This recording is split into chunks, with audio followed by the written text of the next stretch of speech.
Assalamu alaikum wa rahmatullahi wa barakatuh. Welcome back to the Mardiyah Show, where we are meeting Muslims where they are. I'm your host, Shadeed Muhammad. And today, on this segment of college culture and marriage in contemporary times, I have my guest, Sister Shahnaz, and her husband, Avik. Thank you guys for coming on the show. Thank you for having us. MashaAllah, tabarakallah. Shahnaz, that's a very unique name. What is the origin? It's actually Persian. Persian. It means a king's gift in a garden. King's gift in the garden. Yeah. Wow. I guess that's the king right there. Right? MashaAllah.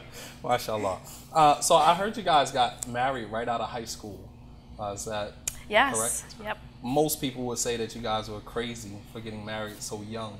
Well, now that I think about it, I think it was pretty crazy. So if you had to do it all over again, you wouldn't? I would do it 100 times all over again. MashaAllah. that is the politically correct thing to say. But so let me ask you, fresh out of high school to make a decision, a major decision like getting married, what drove you to make that decision? And I'm sure that there were tons of odds that you guys were up against. Of course. So let's start by just tackling why make such a major decision at such, a premature stage in your adulthood. I mean, you guys are fresh out of high school.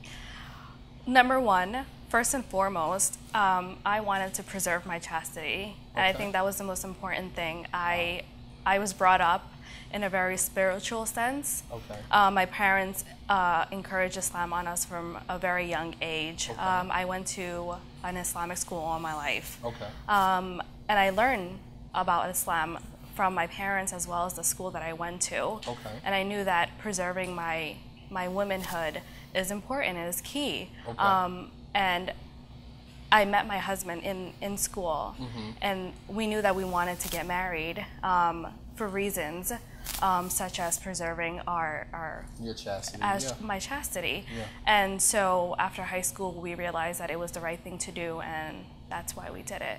Well, I mean, I commend you both, man. That was a very mature decision at such a premature stage in your adulthood, and I'm sure that you guys were up against tons of odds. I mean, what are some of the obstacles that people that age getting married, what are some of the obstacles that they're up against?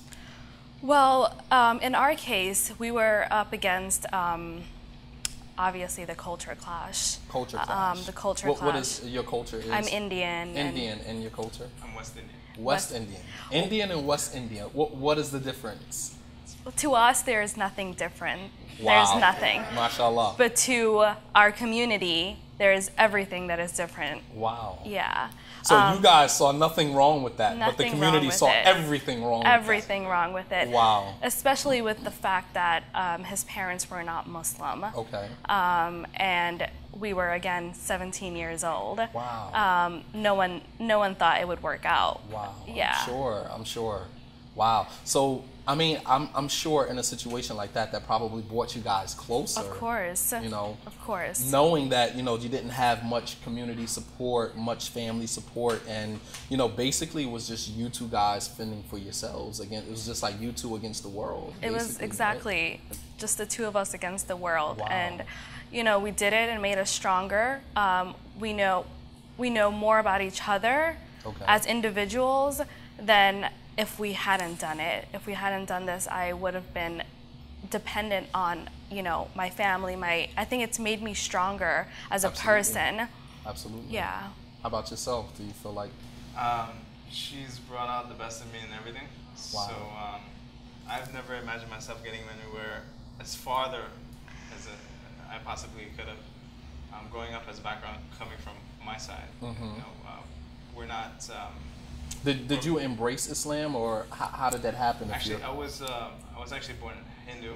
Okay. And I've been taught by several people. I went to mosques, various mosques. Okay.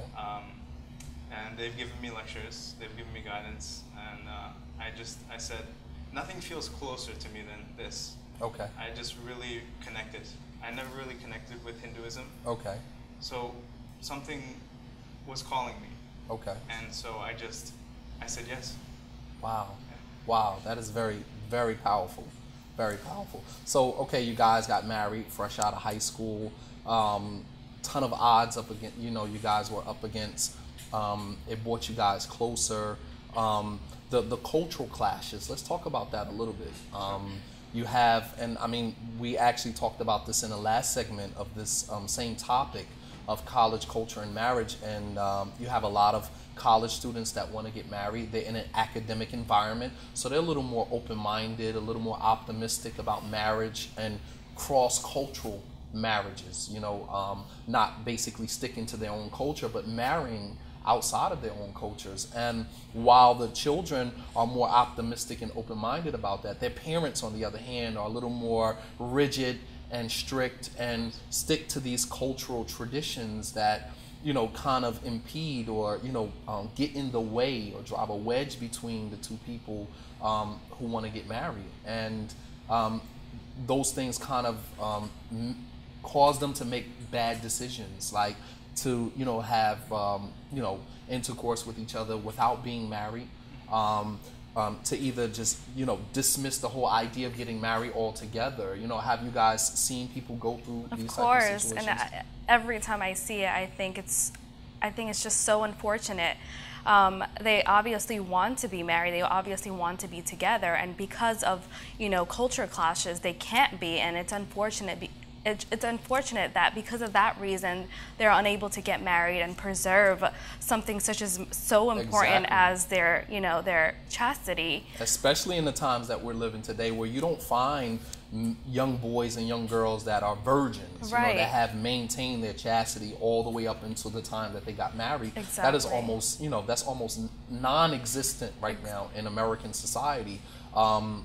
Coupled with the fact that as Muslims, this is, you know, one of our strong points, or should be our strong points. As when Allah mentions in the Quran in Surah Al-Mu'minun, Surah 23, He began to describe the qualities of the believers. He said, "Qad aflaha al-mu'minun," that the believers will be successful. And then He begins to mention the qualities and characteristics of the believers that He is referring to. And one of those qualities, He said, "Alladhina hum li furujihim hafidun," and those who preserve and protect their private areas. إِلَّا عَلَى أَزْوَاجِهِمْ أَوْ مَا مَلَكَتْ أَيْمَانُهُم. He said, except those who, you know, are intimate with their spouses. All right? And for them, there's no blame. But those who seek to satisfy their desires beyond that, then they are the ones that are blameworthy. So this is, you know, a mainstay in the religion of Islam, is, you know, for us to maintain our chastity. And you would think that parents would be more open-minded, that, you know, if my child comes to me and says that they're ready to get married, that we would just marry them, despite the fact that we may not agree with the person that they want to marry. And, you know, and at least allow the preservation of their chastity to supersede, you know, their own personal, you know, feelings about the person they want to marry. I think the problem here is the mixing of religion and culture. Exactly. And in my own experience, I had to remind, you know, the people around me that our religion says it's okay to go beyond our culture, but our culture is saying that it's not. It's not okay. And that's what it's most important. Our religion, that's what we were being taught. That's what you taught me, is to, well, embrace our religion. All the way up to the point where you're ready to get married to someone from another culture. Then religion is out the door and culture kicks in at that point. You know, and it's almost like Dr. Raymond was talking about in our last episode. It's almost we're sending mixed messages to our children. We say, be religious, pray, follow the Quran, follow the Sunnah of the Prophet sallallahu alaihi wasallam, all the way up to the point where you're ready to get married, and then Quran and Sunnah is out the door, and our culture kind of kicks in at that point. Exactly. And it's okay for parents to want their children to marry within the culture. That is okay for them to want that. Yeah. But when the child decides against that, not to drive a wedge between the child's decision. You know, we ultimately want to raise, as a father myself, we want to raise our children to be adults that make good decisions, you know, and they can only make good decisions after they have made a bunch of bad decisions. Right. You understand We're what I'm human. saying? We're human. Exactly. We can't hover over our children, you know, all the way up until the time that, you know, we're ready to let them go and make every single decision for them, because what you're doing is you are making the child dependent, codependent on you as the parent. And out in this world, in the society that we're living in right now, that's not going to cut it. It's not. It's a new day and age. And let me just remind everyone that we're in America. Yeah. Look around us. Absolutely. Where do you find? You will find other Indians out there, but we go to university and it's just so diverse. Yeah. And if there's a person, a Muslim who is a good Muslim, what does it matter what the culture is?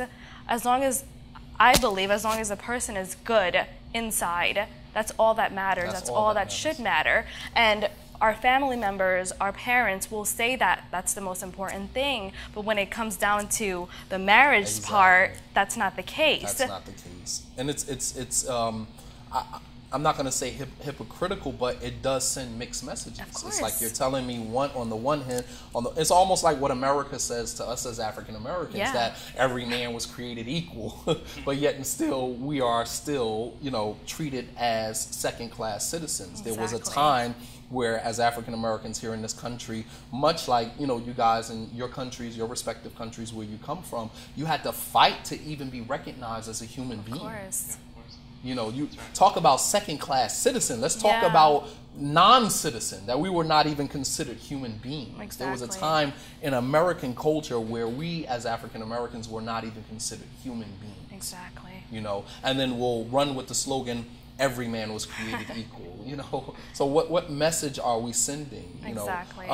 So while I have you guys here, I would like to touch on some of the obstacles that you guys run into being married so young, so that we can help some of our viewers that may find themselves in the same situation, so that you can give them some pointers and some tips and some things to look out for if in fact they decide to get married at 17 or 18 years old. Well, with us, I realize, now that I think back on it, I realize that maturity and responsibility, that's key.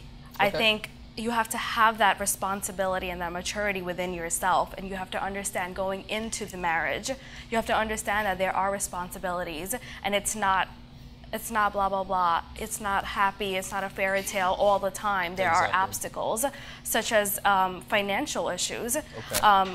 Getting married, you don't have a degree, you don't have any background backup plan. I think you have to be aware of that. Okay. Going into it from the beginning. Going into it from the beginning, we understood that that we would have financial issues, especially because we didn't have a backup or a support team, someone to rely on. We were on our own. So I think, especially if other Muslim brothers and sisters are going to be going through something like this, they need to understand that the possibility lies that you may be on your own. You completely on your own, and you have to have a plan. You have to have a plan before you go through with this.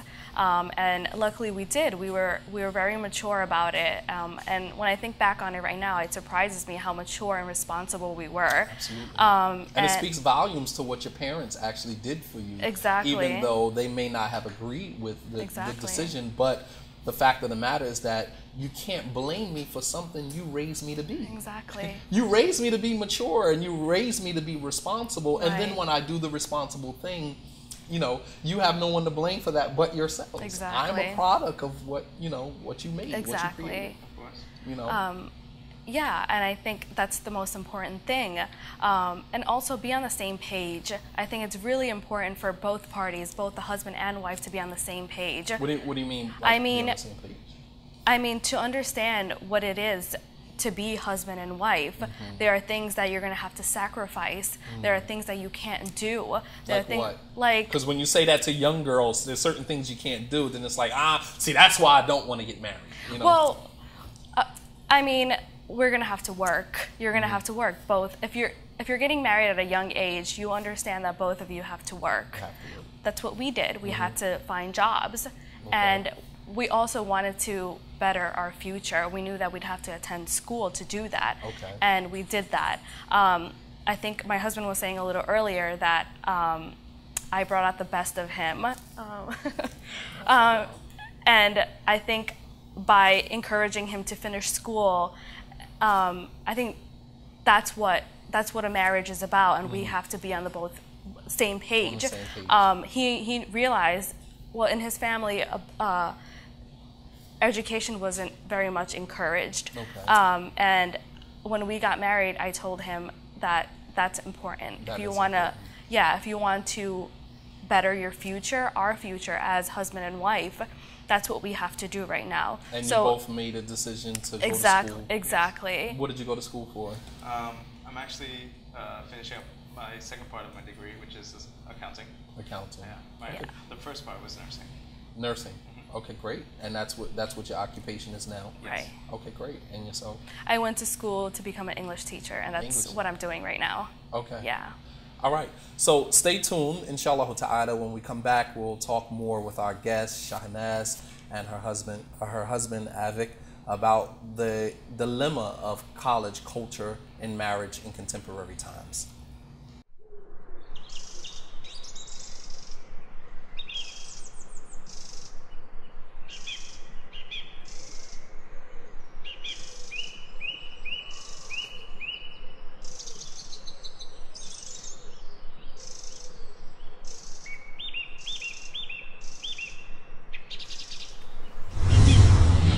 So welcome back to the Mardiyah Show, where I'm here with my special guest talking about college culture and marriage in contemporary times.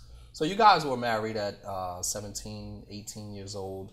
What would you say was your biggest challenge being married so young with all of the, basically the odds against you? What would you say was your biggest challenge and how you overcame that? As I mentioned earlier, our biggest challenge was our financial issues. We are 17 years old. I don't think anyone took us seriously. And we had to go get jobs to pay for our apartment. Okay, aside from the financial, as being a couple so young, without the support system that couples typically need getting married, what would you say, outside of the finances, what would you say was your biggest obstacle? Getting to know one another, each other. This was the first time I lived with a man other than my father and my brothers. It was a whole new person. I've known him in high school and middle school, but I didn't know the little things about him that Nuances, that I would have to get used to. And I think, when I did come across issues that bothered me, not having someone to go to, not having a community or a family to go back to and, kind of vent about these little problems that everyone goes through when they're newly married. And leaving the marriage wasn't an option. Exactly. Because, at that point, it's like we've made all of these sacrifices to be together. I can't just run away now because, these trivial issues come up. So how did you manage to deal with those frustrations? Like, what was your method of venting? Well, luckily I did have close friends, and I realized through this whole process, through this whole experience, that my friends were the only ones that were there, that were my support team. Sometimes in situations such as these, I've seen it many times, our family members are distant, but our friends who also grew up here in America understand and are probably going through the same situations. And so that's always very helpful. I think in our time, in this generation here, I think we're more open to certain things, and it's a good feeling to have our friends to go back to, and just maybe they haven't gone through similar situations, but they're there to talk it out with. There were some issues that you found out about her as well, living in that situation. That's a good question. How did you manage to deal with those things? Like, running is not an option. Right. You have to stay, but you have nobody to talk to, no one to go to. Like, how do you navigate through that type of situation? That's always going to be a hard thing to do. But you tough it out. What draws us to closer together is communication. Okay. I guess, like, if there's a problem or if there's an issue, I mean, we should be able to resolve it in a mature manner and a religious manner. Okay. We're in this together. We struggle and we'll fight and we'll have little bickers and arguments, but I don't think that's something to separate from. You know, that's normal. When you think of marriage, you think of the ups and downs, the highs and lows. It's not just a fairy tale. Right, There's going to be ups and downs, and I think what I said earlier, it's important to know what you're getting into before you get into it. That's really important. We knew that getting into this marriage at such a young age, we're going to have problems. We're going to come across things that we won't have answers to. But that doesn't mean that this is the end of it. Absolutely. That doesn't mean that, you know, we can't overcome these. And I think that's for a lot of young people, they look at marriage and they see this long corridor in front of them that leads to Allah knows best. Yeah. You know, and it's like, I want to stay where I'm comfortable and what I know and what I'm familiar with. Right. Going into marriage, I'm going into unknown territory, you know, and I really don't know. And you guys basically put your trust in Allah. Yeah. And, you know, you didn't know what the outcome of this was going to be. Not at all. You just felt like this was the right thing to do. You followed your intuition, which told you that this is the right thing to do. And you did it, leaving the rest in the hands of Allah subhanahu wa ta'ala. And holding on to that. I think for us, holding on to that. When we had nothing, we had Him. Exactly. Absolutely nothing, and we had Him. And when you have Allah, you have everything. Yeah. He guides who He so wills. Absolutely. When you have Allah, you have everything. As Allah says in many verses in the Quran, Alaysallahu kafin abdahu. Isn't Allah sufficient for His servant? It becomes okay. It becomes okay, and you feel as if you don't need anything else. And it's so true. It was so true with us. We didn't have anything, but we had Him, and that was okay for us. We were content. MashaAllah. And you guys both went to school. You both made it through. As a lot of parents, they are opposed to their children getting married in school, in college, or whatever, because they feel like we've spent all of this money, you know, for your tuition, thousands and thousands of dollars, not for you to go to school and get married, but for you to go to school and get your degree, and then you can worry about marriage later. Exactly. Because I think a lot of parents are in fear that getting married is going to interfere with your pursuit of higher education. So in your guys' situation, do you think that getting married interfered with that? Not at all. Not at all. I think you're responsible for your education. You're responsible for yourself. You're going to school to better yourself. And I think as long as you know that and you understand that, then you'll be fine. If you're going to school to meet people and that can happen, it will happen, but education is something to better yourself and only yourself, not in Islam, you help your parents out when they get older, but really it's to fulfill yourself, to make yourself content with life. And I think as long as you know that, you'll be fine. How about you, Abbott? It's a natural thing to fall in love. Okay. Regardless it's natural to fall in love? Yeah, it's regardless of your religion, regardless of who you are. It's gonna happen. It'll happen. However, that shouldn't discourage anybody to do what they feel is necessary to do. Okay. Did you when you fell in love with Shahnaz, did that interfere? Like, were you thinking about her all the time and you're taking an exam and you can't focus? Was it that type? Because you know, that's that honeymoon phase. Oh no, he would pay for that. He knows how big I am. I'm a teacher. MashaAllah. That's that has happened sometimes. Okay. But you start doodling little hearts on your paper. I want to see those notes. She was always there to remind me to focus. Right. Do what you need to do, because if you want to make this work, this is what I need. And again, it's that responsibility and maturity. But you are the cause of him drifting off, and then you say focus, right? It's like you know, how do you expect? You are the cause of me not focusing, and then you tell me to focus. This was actually a way of guiding me. Okay. You know, this was a way of saying, it's not just me who wants this. It's you, but you just don't know it yet. Wow. You know? Wow. No, that's very powerful. So nice way of quoting me. Wow, you get kudos when you get home tonight, man. You know, big ups to you, man. Yeah. She's gonna be buying you roses tonight. MashaAllah. Yeah. No, that's great, man. I really appreciate, you guys sharing your experiences with us. There's some young couple out there that are trying to navigate through their current situation, something that you guys have already beat the odds. You won. You won. We were very fortunate. Thank you. You won. Allah says in the Quran, وَمَن يَتَّقِ اللَّهَ يَجْعَلْ لَهُ مَخْرَجًا وَيَرْزُقُهُ مِنْ حَيْثُ لَا يَحْتَسِبُ. Whoever fears Allah, Allah will make a way out of every difficulty. And He will provide for you in ways in which you could never imagine. And you guys, you beat the odds. And you've proven that it can work. And so this is just one more situation that we have to add to the list of successful young marriages that have made it through and have, by the permission of Allah subhanahu wa ta'ala, have been successful. Yeah. And so give them a round of applause, mashallah. And so, we thank you guys for coming on. Thank you for having us. Hopefully, inshallah ta'ala, we can have you guys come on again and talk about some other experiences. But this one right here, you won. Thank you so much. You can hang the gloves up. Mashallah. So tune in for our next episode where we will talk about the phenomenon of Ramadan. Assalamu alaikum wa rahmatullahi wa barakatuh.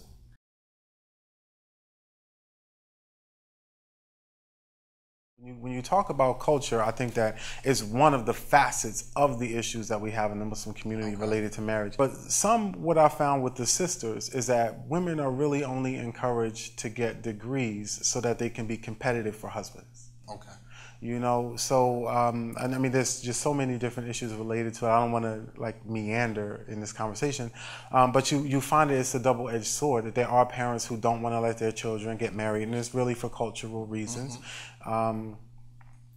You're not ready, but they also don't prepare them for getting married. Exactly.